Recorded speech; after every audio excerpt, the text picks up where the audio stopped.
What makes interjections sound authentic in speech? Imagine hearing someone suddenly shout, "Wow," or gasp, "Ouch," and feeling like they truly mean it. That's because interjections are special words that capture real feelings instantly. They are short sounds or words like hey, oh, or yikes that show how someone is really feeling at that moment. These words don't follow grammar rules because they are more about expressing emotion than forming sentences. When someone says, "Wow," with a rising pitch and excitement in their voice, it feels genuine.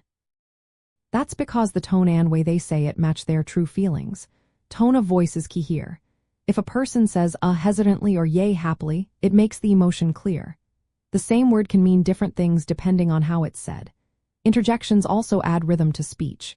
They can be fillers like or that give the speaker a moment to think, or they can be signals that the speaker wants to continue or get attention. These sounds are rooted in human biology.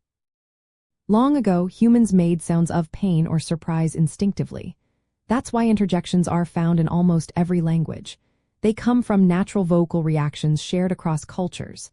Because of this, they sound real and believable. Interjections can stand alone or be part of a sentence.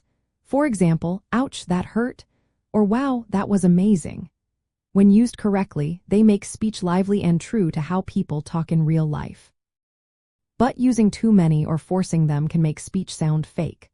The secret to sounding authentic is using interjections naturally, just like you would in everyday conversation. They are spontaneous expressions that show feelings instantly. Their power lies in how they break the flow of formal language and reveal genuine emotion.